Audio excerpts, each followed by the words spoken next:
How long does the cold chain last? This is a question we have all asked ourselves.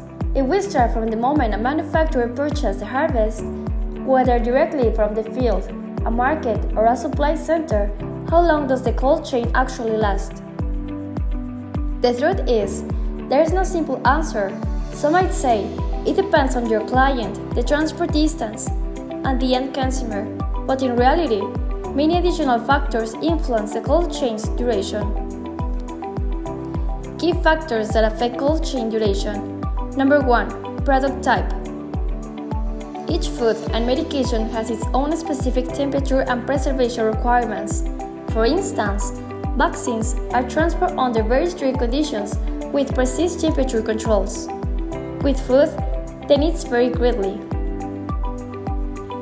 Bananas, apples, and strawberries each require different handling.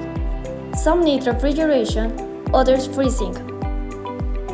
Even the presence of skins or peels, like with bananas or avocados, can make certain fruits more sensitive to temperature change, leading to discoloration or damage. In supermarkets, consumers naturally choose the best-looking produce, vibrant color, good smell, no bruising. But we rarely stop to consider that temperature issues during transit may be the reason a product looks unappealing. These become part of the product losses or mermas.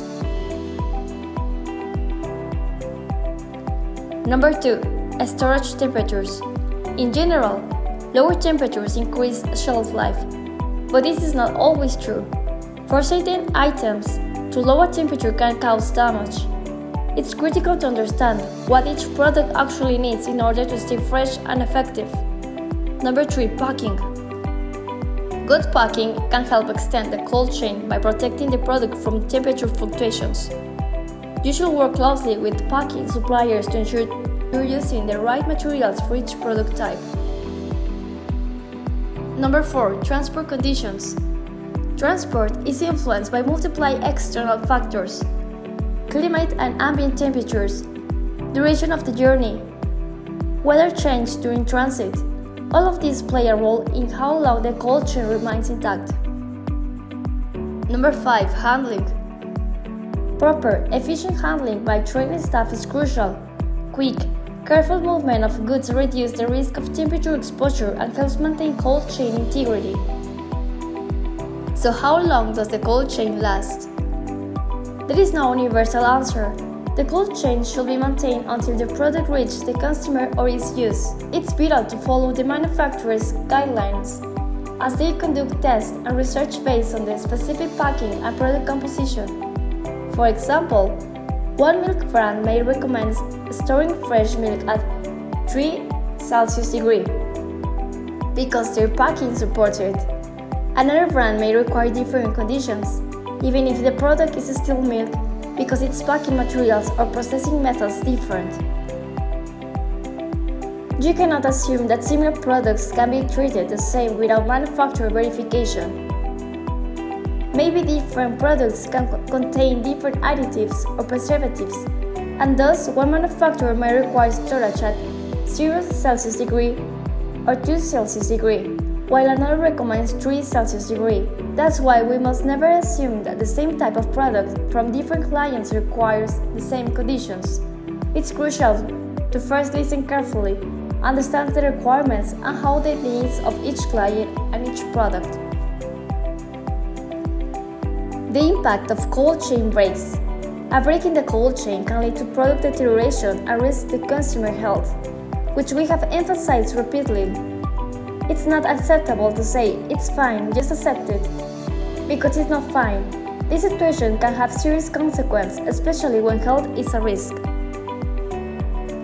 Key limitations of the cold chain. High costs. We all know that maintaining cold chain infrastructure is expensive. Operating freezing chambers, refrigeration equipment, thermometers, and data loggers is cost-intensive. Companies invest heavily in specialized infrastructure, including ultra-low temperature equipment, reaching -30 Celsius degree to -50 Celsius degree, which requires massive energy consumption. They rely on highly trained personnel and complex logistical coordination. This represents a major challenge for small business or low-resource regions. Infrastructure gaps. In some developing countries, the infrastructure to maintain a proper cold chain is limited or inadequate. This further underscores the need to respect and value the effort and investment made upstream to deliver safe products. Unstable power supply. Inconsistent electricity can cause temperature fluctuations, which jeopardize product safety. Many areas also lack adequate refrigeration equipment, making it hard to sustain the cold chain. Monitoring and control. Monitoring is another common weak point. Without effective tracking and control of temperatures, storage conditions become unreliable, especially in long supply chains where breaks may occur unnoticed. Proper monitoring requires dedicated personnel and ideally a team approach. For example, a staff member may be assigned to check the temperature of a storage unit. Morning 8 a.m., afternoon 2 p.m., evening 7 p.m. They must not assume that everything is always fine. It's not acceptable to fill out logs automatically without checking, or to forget to do it, or to change time without understanding the impact. Even slight deviations due to electricity issues, equipment malfunctions, or environmental change can cause damage. For instance, if you usually log data at 8 a.m. but do it at 10 a.m., you might record a false variation due to temperature change from the environment, not from the product itself. This can lead to incorrect conclusions unless you understand the context. That's why conscious, consistent monitoring is not just a task. It's a responsibility. It must be done correctly and on time exactly as instructed. Transport challenge. Transporting refrigerated goods over long distance poses a significant challenge. You may face various climate conditions depending on region, north versus south, hot versus cold areas, temperature fluctuations en route. These variations mean that transport staff need to be fully prepared, even down to clothing. For instance, some might leave Mexico City bundled up due to low temperatures, but arrive in a warmer region where completely different conditions apply. If I'm heading into a hotter region, I may need to wear lighter clothing. If we can understand these needs for ourselves, just imagine what the product we are transporting might require in terms of protections against temperature variations and potential risk or accidents. Packing. Proper packing is crucial to maintain the cold chain. However, it's a challenge to find materials that are efficient, cost-effective, and environmentally friendly. That's why it's important to communicate with your suppliers to discover new technologies or improvements. For instance, some packing solutions now include sensors that detect temperature change. Staff training. It's essential that personnel receive ongoing training, understanding why and how everything is done. Even if concepts seem repetitive, they must be reinforced, and established protocols should be clearly understood and followed. Regulatory compliance. The requirements and practice in the cold chain are not arbitrary. They are governed by laws, specifications, and official standards such as the Normas Oficiales Mexicanas. Failure to comply can result in fines, sanctions, business closures. That's why anyone working in this field must take personal responsibility for knowing the regulations, applying them, and seeking support when necessary to understand and implement them correctly. Environmental impact. Cold chain system consumes significant energy, and refrigerants must be handled properly. This substance cannot be discarded irresponsibly. Always ask your supplier about proper disposal methods. Many refrigerants contain chemical components that can harm the environment if not managed correctly, contributing to climate change and atmospheric damage. Product losses. When the cold chain breaks, products are discarded, resulting in major economic losses.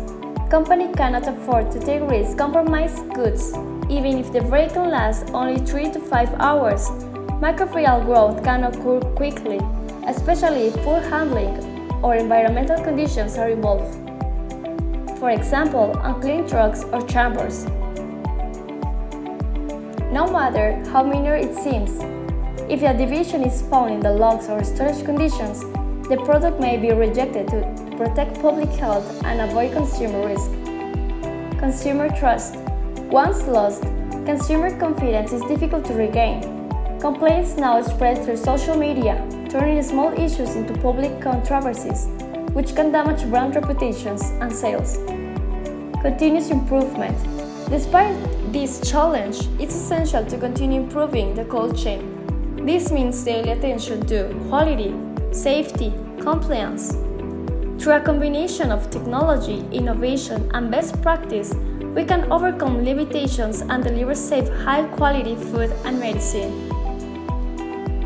There are already developments in smart packing with temperature-sensitive materials, color indicators for storage conditions, additives that improve shelf life. All of this is backed by research on ongoing development. Personal hygiene. As discussed in the previous session, personal hygiene is a key requirement of the official health regulations. Today, we want to emphasize this further. Unlike canned goods, which are more resilient, frozen and refrigerated products are highly sensitive to contamination. Therefore, personal hygiene and clean handling are vital. If I'm handling a dry product like a dehydrated food and something spills during transport, there is usually a chance to clean the packing. For example, cans can be wiped down or separated if damaged, but when it comes to frozen or refrigerated foods, this is not possible. These are highly sensitive products, and if proper personal hygiene is not followed, those in contact with the food can transmit disease or contaminants to the product. And vice versa, even though the food is cold or frozen, if it carries a high microbial load, it can still be dangerous. For example, if someone with dirty hands handles a product, it could transmit salmonella or other pathogens. Appearance and hygiene requirements. Even if someone is only delivering a small container, they should be following proper hygiene protocols. This depends on the company's internal policies. Client requirements. Some clients request that cold chain deliver personnel wear specific uniforms or protective gear. You need to understand and meet these expectations. Hand hygiene. Staff should be trained to wash your hands with warm water and soap for at least 20 seconds, especially after using the restroom, touching contaminated surface, or handling personal items. Personal items as contamination source. Everyday items like purses and phones can be a huge source of contamination. People often place bags on public restroom floors. Phones are used while coughing or sneezing, transferring microbes. These items are later brought into production or handling areas, potentially contaminating the environment. Hand washing technique. There are only tutorials, for example on YouTube, and posters that demonstrate proper hand washing. Ideally, washing should extend up to the elbows, similar to medical staff. Avoid sharp cloth towels. Use paper towels or hand dryers. In some cases, nail brushes are recommended for cleaning under the nails, as some individuals may unknowingly have fungus or carry microbial flora. Providing each person with personal hygiene tools is a good practice. Appropriate attire.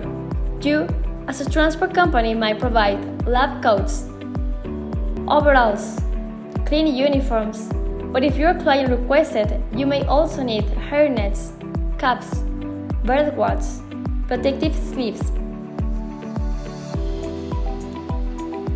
Some companies prohibit facial hair or require protective gear for arms with excess body hair. These conditions should be made in agreement with both employees and clients, and in alignment with regulations. Clothing and footwear. Cold chain staff should wear clean, dedicated clothing, uniforms, hairnet, hard hats, closed-toe shoes. In some cases, especially when loading and unloading, steel toe shoes are required for protection, since cold rooms can have water build up or frost, which turns into puddles, and non-slip footwear is essential to avoid accidents. Open wounds and injuries. If an employee has an open wound, it must be covered.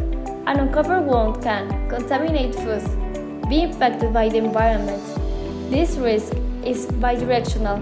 Both the person and the food are at risk if proper precautions are not taken. If a person has a wound, it must be protected with waterproof bandage, and gloves should be used when necessary. People with hand injuries should avoid wearing jewelry, and this is also stipulated in official regulations. It's important to talk to staff about this, because some may be reluctant to remove personal items such as a wedding ring or a religious cross. However, accessories like rings, bracelets, and watch can harbor dirt and bacteria or may fall off during work. We don't always realize it, but these items are touched frequently, left on surface, and accumulate contaminants. Therefore, they should not be worn during work in cold chain environments. Cosmetics and personal grooming.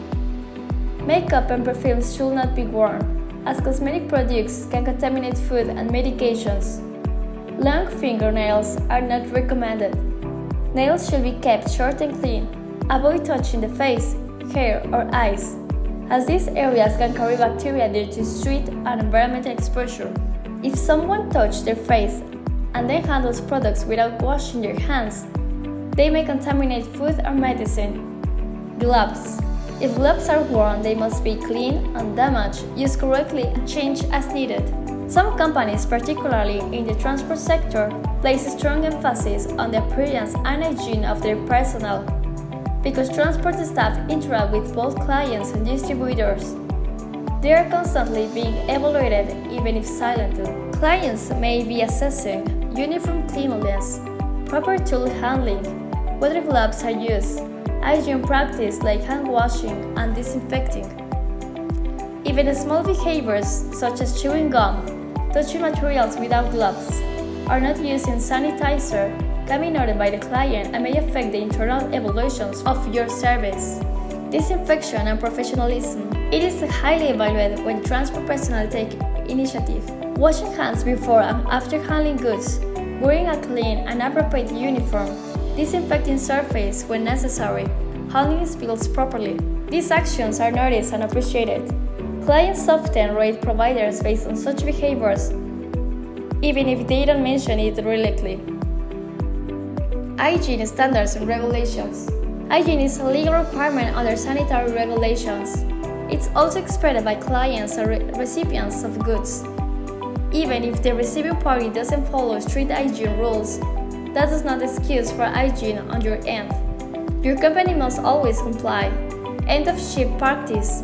At the end of a shift practice, work clothes should be removed in the same area. Uniforms must be washed separately to avoid cross-contamination with regularly laundry, for example, from cleaning, mechanics, etc. A final note on hand hygiene: always wash your hands before and after handling goods. If you have touched your phone or any potential contaminant after leaving your workstation, phones in particular can carry a high microbial load, especially if used frequently or in unsanitary environments. Maybe you're wondering, how clean can something be if I've just come from the bathroom and brought my bag with me? Where did I set it down? Or if I'm carrying luggage, where did I place it? These are types of questions we should always be asking ourselves. Those of us working in this industry must stay alert, observant, and engage in continuous improvement. And you can do the same. This is why personal hygiene is so crucial. Why is personal hygiene so important? Because it helps prevent cross-contamination, both from the person to the product and from the product for food, medicine, packing, tools, to the person. It also increases food safety, keeping food and medicine free from contaminants and safe for consumption, protects workers' health, reduces the risk of foodborne illness being passed either from or to personnel. ensures that if something like vaccine becomes contaminated with bacteria, it won't affect the person handling it. Hygiene is a habit. Personal hygiene must be practiced constantly and rigorously to ensure the quality and safety of cold chain products. Cleaning and disinfection. Regulations require that cleaning be thorough, not just surface level. Disinfect when possible. Use approved food or pharmaceutical grade products. Consider using test kits available in some labs to verify whether cold rooms or containers are free from bacteria after cleaning. This helps ensure that disinfection is actually effective. Benefits of proper cleaning: prevents cross-contamination, extends product shelf life, ensures regulatory compliance, protects consumer health. In summary, cleaning is essential to ensure product quality and safety. You should always follow hygiene best practice to avoid contamination and protect both your business and your customers. Observing cleanliness in commercial settings. When we walk into a supermarket, the frozen and refrigerated section are often the cleanest, with the sparkling glass displays that look like mirrors. That's because cleanliness sells. Even the product placement matters. If you have ever noticed, products at the front often have a shorter shelf life than those in the back. This reflects the first in, the first out (FIFO) system, where older products are sold before newer stock. Instructions and supervision. Clear instructions and active supervision in the cold chain are essential to ensure product quality and safety. That means developing manuals, creating programs and schedules, ensuring that all equipment is calibrated. We must follow instructions not just because we are told to, but because doing so builds trust, reduces stress, especially in high-pressure situations like traffic or tight delivery windows, protects everyone involved. So instead of being annoyed by supervision, see it as a support system, something that builds confidence in your actions. That's why it's so important, because someone is waiting at home for what I'm transporting. Practical advice for cold chain management. All of this, the theory we have reviewed, the examples we have discussed, needs to be put into practice. It's not just about learning and forgetting. Simple things like washing your hands properly, checking the product conditions, and applying everything we have learned should be done during your work day. Even when receiving products, don't ignore the conditions you're in. Be proactive and observe. Is the packaging in good shape? Are the signs of frost or damage? Was the refrigeration unit working correctly? What temperature is the product at? You can also evaluate your clients. It's okay to evaluate the condition of the places you're picking up from. Note if temperatures are off. Check if storage conditions are poor. Be mindful of how the product is handled and presented. You can even keep records and write notes of what you observe. This allows you to protect yourself in case of any issues later on. Observation is key. Some companies train employees not only to monitor temperatures but to inspect samples. Check the quality of item at the top and bottom of shipments. Make sure that what looks good on the surface isn't hiding issues below. Be observant, be curious, and apply everything you learn, not just during class or training, but in your daily routine. Be proud of your role. As transport professionals, strive to make your work ideal. We often ask ourselves, what's my purpose? Or what's my mission? Well, if this is your role right now, own it. Do it well. Take pride in knowing that what you deliver feeds families, what you transport protects health. Your work ensures safety and well-being. You are part of something essential, and your role is vital to society. Do it with care and with pride, for others and for yourself. Thank you very much.